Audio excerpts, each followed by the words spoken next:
Hey everyone, this is Nicholas. I'm back with a new video. This one is on how to train an open LLM for tool calling. Tool calling is the way an LLM can connect to the outside world. So it can do things like web searches or search through your files. And it's the thing that makes tools like Claude Code or Cursor so powerful. I haven't seen much that goes into detail about what's the right format for training an open model for tool calling. So today I'm going to go into depth showing how you can use an open dataset, an open model like Qwen3 to achieve better tool calling and agentic use.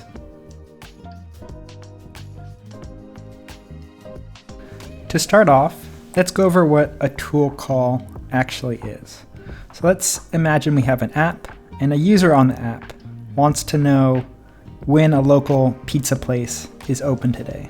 So the user sends the message, when is Mamma Mia Pizzeria open today?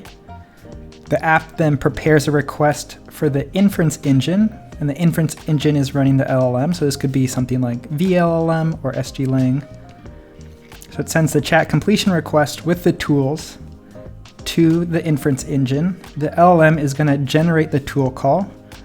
So it's generating just text in JSON format. And this tool is to get the restaurant hours. This goes back to the app. Now the app has to parse that JSON, pull out the tool call arguments. And then once it understands which tool is being called, it'll actually call that tool. So in this case, maybe it's like a search API or like Google Maps or something like that. So it's going to call get restaurant hours. That goes to the external API. That API returns a response with the hours and status. So that goes back to the application. The app now reformats that into the next chat completion message. That goes to the engine.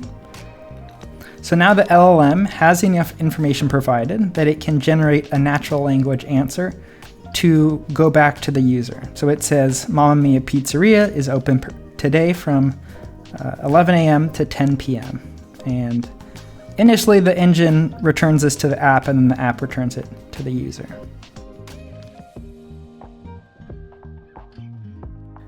So the first thing I'd like to do is understand Qwen3's chat template.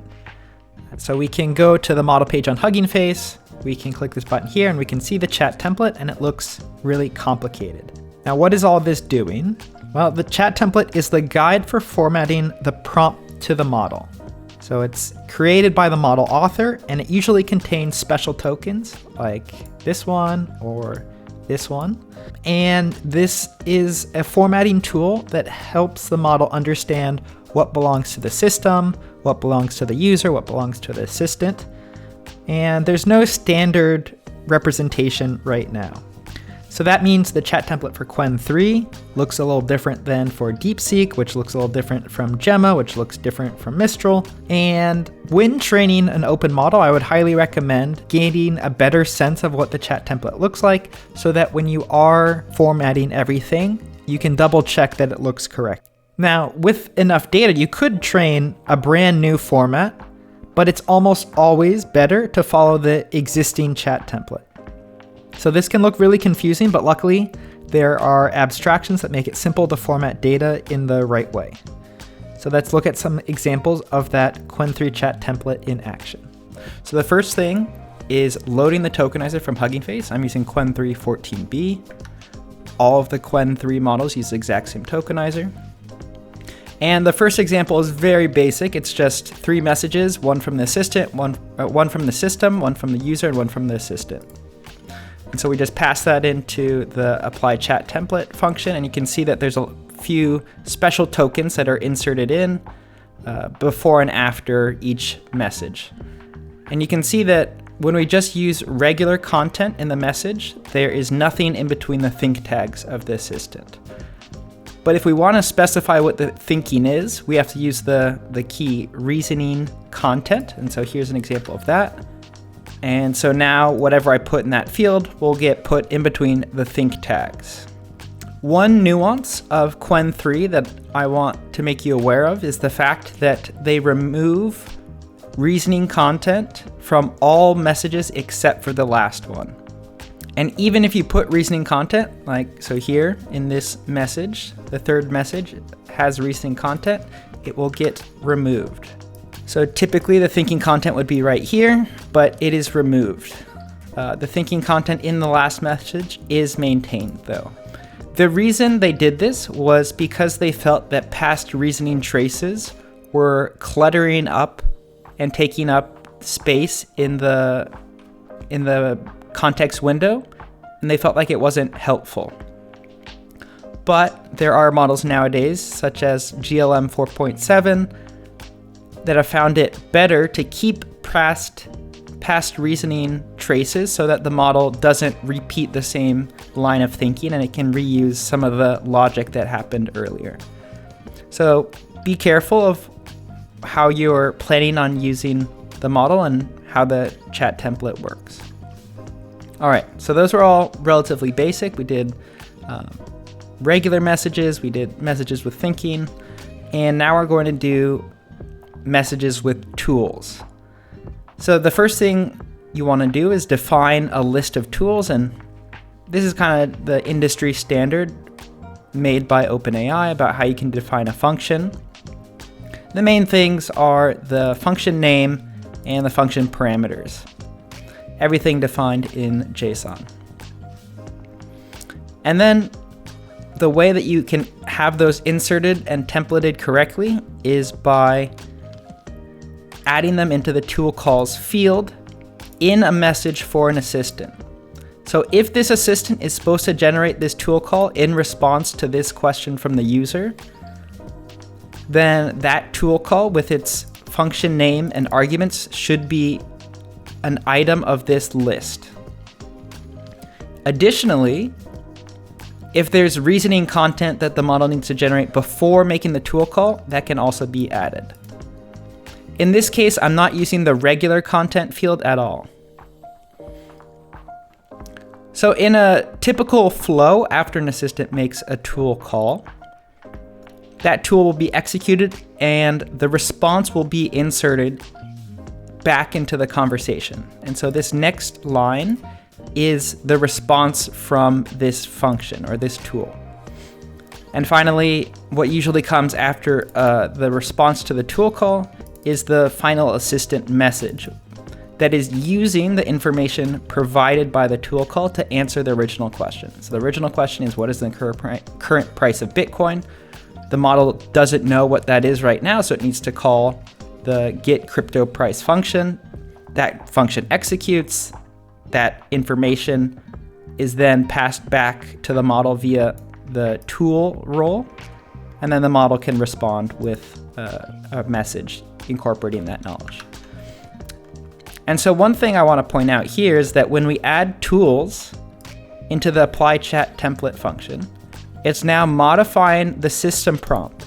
And I didn't add any system message, but because we're adding tools, the chat template is going to modify the system template for us. And it has this whole thing where it says, you may call one or more functions to assist with the user query. And then it gives a list of all the tools that we provided, and then it gives more instructions like when you're making a function call, make sure it's within the tool call tags, make sure it's JSON, make sure it looks like this. And this was how the model was trained on thousands or millions of examples, and so it's really beneficial to keep using the same format and following that chat template. And so here we can see that by following the chat template, we have tool call tags, we have the JSON function call in between, and then what we had for the tool response with the role tool, it actually gets put as a user message, so that's this. But the key thing is that it also has the tool response special tag. So it's not just a regular message. It has these special tags that indicate that this is the response to this function here. And then finally, there's the assistant message. And if I put reasoning content, it would have appeared here. We are going to use a public data set from Salesforce. It's called API Gen MT5K. And it was made by Salesforce. They have this like automated pipeline to make synthetic data that is high quality so that they can train agents with it. So it's 5,000 samples. Most of them are related to things related to like Tau Bench. And so the first example is about airline agents. I think they have ones related to retail agents, maybe sales agents too. Yeah, here's a retail agent. And so you can use this directly, and it does help some models. So when I tried training a model like 1.7b, it significantly improved the score. But what I found was that when I used the same data set for something like Qwen3 8b or Qwen3 14b, it actually hurt the score. And I'll go into more reasons why. But let's look at the data set in a notebook. So the first thing we're going to do is load the data set from Hugging Face. And we can look at a single example, and it's just this wall of JSON, which is kind of hard to understand. So what I did was I asked Cursor to make a little HTML visualization tool. And so when it does that, now we have something that looks almost like a message on your iPhone. And so we have the first message from a human, I have a request about a reservation. Here's the assistant's response. Hey, to cancel this, I need some information. The human provides that information. The assistant does a tool call. The tool call gets the results back. The model does another tool call. So it does some thinking, and then it finally responds, oh, sorry, I can't process this cancellation. The human responds, assistant's done. So it's just emulating a conversation between a human and an agent that's trying to help someone with like customer support for a reservation. And this format is much easier to look at, and so you could choose a random index, and then you can look at different conversations. This one talking about orders, this one talking about hiking boots. Much easier to understand than a wall of text. Okay. So the next part is about how you can format it.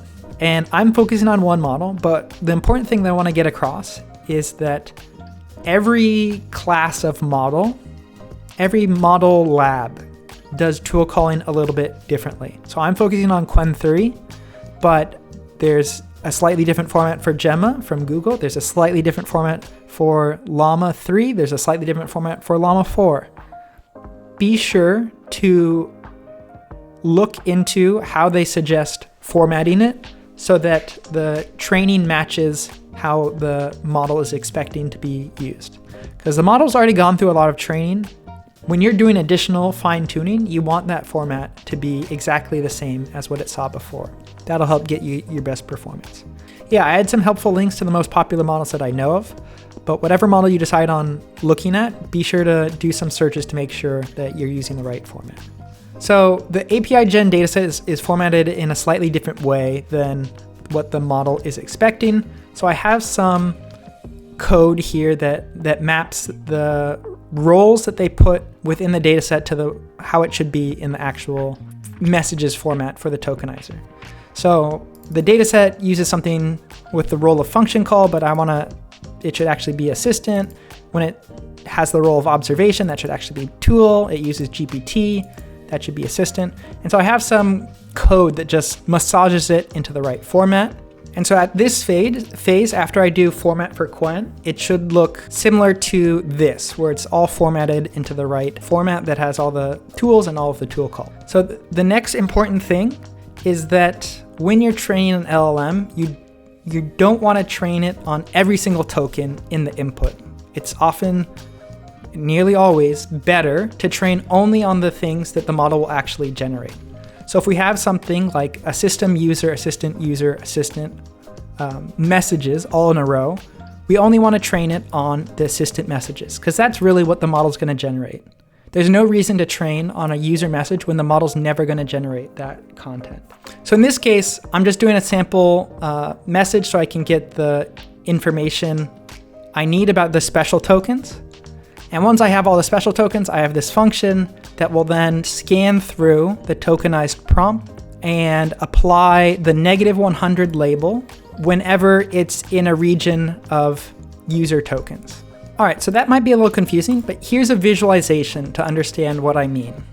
So here, anything in red, the model will not train on. Anything in green, the model will train on. And so this big system prompt, the model's not being trained on that at all. The user message that comes at the start saying, hello, I need to modify my order, not getting trained on it. But the assistant message is being used to train on. And so when you have a multi-turn conversation like this, it can be a little tricky to get all of the formatting correct so that you're only training on the assistant messages. And so feel free to copy what I have here, and all of this will be available in a public GitHub repo. Links will be in the description. So once we have it like this, I'm going to save the 3 main things that are necessary: input IDs, labels, and attention mask. I'm going to save that into a Parquet file. And now that I have these 3 columns, input IDs, labels, and attention mask, if I have my own GPU, or if I want to train this on my own, it's very easy to send that to something like Axolotl and run the job yourself. Or if you don't want to manage all of that, you can send it off to the Together AI fine-tuning API. Very convenient to use. You don't have to manage anything. All you have to do is start the client, check the files to make sure they pass, upload the files. After the files are uploaded, it'll give you information about the IDs. And we're going to use those IDs in the command to start the fine-tuning job. I'm just running on a 1.7b model. You can add hyperparameters if you want. You can add your weights and biases API key if you want to have a copy of the training metrics like loss and that sort of thing. It'll give you a response, and then you can see what it says. And yeah, it says job pending. And if I go to the website, api.together.ai, and I go to fine tuning, I should see the recent run that I have queued.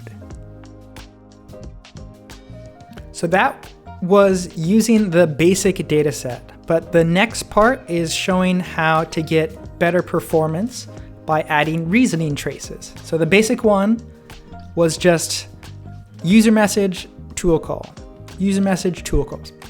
It's not doing any thinking, it's just generating the tool call. And what's been found is that for LLMs, if they can think a little bit beforehand, they're gonna do a lot better when they make those tool calls. So what I did was I took that original dataset and then I used GPT OSS 120B with the high reasoning effort to add thinking traces to 1,500 samples. So I've uploaded this publicly to Hugging Face. You can download it using the load dataset function.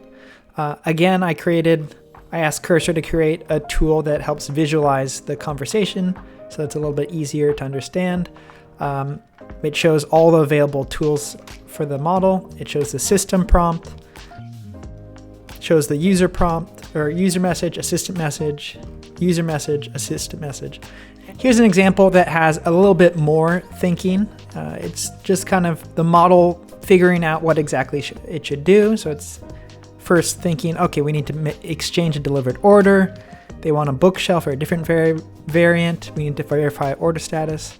Must get order details, then ask user for details. All of this stuff seems trivial, but all these little steps actually helps the model do better. Now, the tokenization in this case is a little bit different because we're only going to train on the very last message rather than every single assistant message. And the reason for this is because there's only thinking content in the last message. When I ran the basic API Gen dataset on thinking models, what ultimately happened was that it would learn to not think at all. It would just go straight into the function call. And I think for models like Qwen 8b, Qwen 14b, this was detrimental and it resulted in the Tau2 scores dropping. So here, when there is a multi-turn conversation, there is thinking at the very end, we're only going to train on this last bit so that it learns whenever I get a message, I need to think before I respond. And so even though there are assistant messages earlier in the conversation, because the model's not training on it, it doesn't matter. So the way you can do this, again, the -100 label indicates that we don't want to train on it. And so what I'm doing here is tokenizing it twice. One of them with all the messages, one of them with every message except for the last one. And so what this does, it helps me know how many tokens are in the prefix all the way up until that last message. And so we're going to set -100 for all of those.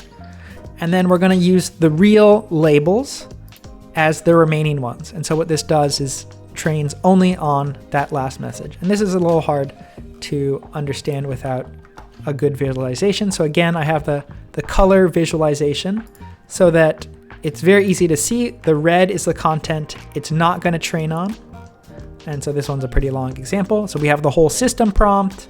We have all the tools being mentioned. We have the earlier parts of the conversation. And then the final message is the only thing that's going to get trained on. So here's the assistant. Here's the thinking content. And here's the final tool call. Once your model's done training, I'd recommend running it through a benchmark. The benchmark I decided to use is Tau2 Bench, which is the slightly improved version of Tau Bench. But it's just something that benchmarks conversational agents.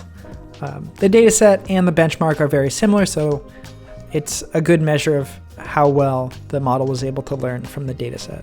The benchmark just has conversational agents like for travel agents or retail agents or telecom agents, and it assigns it a score. So I have the model running locally on LLM, and I start the Tau2 Bench. It'll take a little bit of time. I'm running it specifically on the retail domain. There's about 114 tasks within this data set, and each task has many steps to it. So once you start it running, it'll share a lot of these errors because you're running something locally and it doesn't have the pricing. But when it finishes a task, it will give you a little report card about which actions it was able to do, a green check indicating it could, X indicating it can't. Ultimately, the score is determined whether it communicates properly and modifies the database correctly. So in this case, it passed this sample. So one nice thing about the Tau2 Bench is that they have this command line tool. And so I've done a bunch of benchmarks, and so I can run Tau2 view. Let's first look at the raw Qwen3 14b. I did a whole ton of tests. So number 44, 44 is Qwen3 14b, straight from Hugging Face, no fine tuning. So when I select that one, I can view agent performance metrics. And so the report it gives is pass power K, so at 1 is 0.447. So this means if you let it try once, on average, it'll get 44% of these correct. And that's, so 44.7% of the time, it's passing the benchmark here. And if we go to the fine-tuned one, so let's select a different one. So the fine-tuned one is 47. This one has thinking. The performance here is 53. So it does improve a little bit from 44 to 53. And if we select another one, so if we look at the fine tuning without thinking, that's 43. So we look at agent performance, it's actually 41. So it did drop when there wasn't thinking, it did improve when there was thinking, which I understand to be that the thinking is important, and when you train it to not think, it's actually going to do worse. Even though these examples are kind of relevant, it's more useful to keep the training, keep the thinking content in there. I'll put all of the benchmarks I did into the repo in a table, showing you how well they either improved or did worse, depending on fine-tuning. So the final results from these models is a bit underwhelming, but the purpose of this is to show the general process by which you would train a model. And if I had recommendations for what to try, I would say scale up to at least 30B total parameters. So there's a model GLM 4.7 Flash, which is very good at this.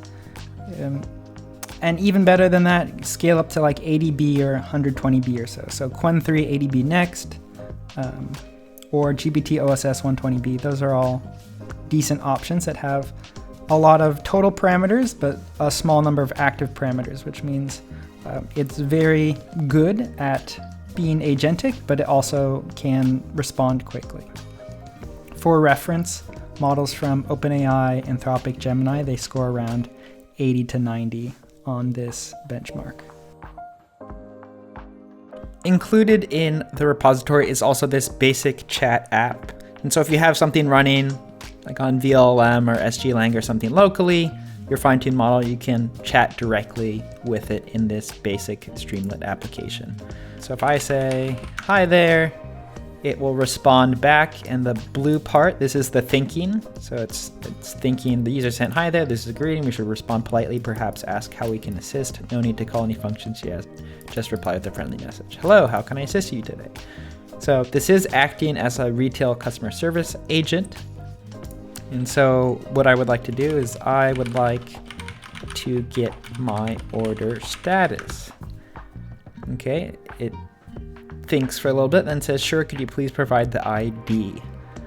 On the left-hand side are all of the tools that are enabled for this conversation. And if you want more information about what that tool is, you can select that here. It'll give you the description and it'll indicate what the parameters are. In this case, there's some randomly generated things already inserted into the database. So there's a bunch of orders. So what I'm going to do is, well, I guess first I could give it an order that definitely doesn't exist and see what happens. And so I gave it a random string of numbers. It made the tool call. There was an error because there wasn't anything that existed for that. So it thought about it and it said, okay, could you please double check? And maybe there's another way we could look up the account to find the right order. So I'll give it a real order now. So I can just copy and paste one that already exists. And so when I provided that, the model made a tool call. It looked up the information from the database, insert that into the context window, and then the model thought about how it should respond. So like, oh, well, actually this was canceled. And it gave me more information about what was ordered and how it was processed. So a real application probably wouldn't show all of these details about what's happening behind the scenes, but I want to give a basic overview of what's going on when you are interacting with the model. When you make a call, it'll do some thinking, it'll do a tool call. That tool call will respond with information. That will get sent back to the model. The model will think, and then it'll finally respond with something that the user would see. So in all likelihood, the user would only see this last bit right here. Well, thanks for making it to the end of the video. I hope you learned something useful. In my opinion, if you have a decent quantity of high quality data, you can fine-tune models to be even better than proprietary ones, and you can have it run faster and you can have it cost less. Feel free to ask any questions or comments you might have in the comment section below. And thanks again for watching, and I'll see you in the next one.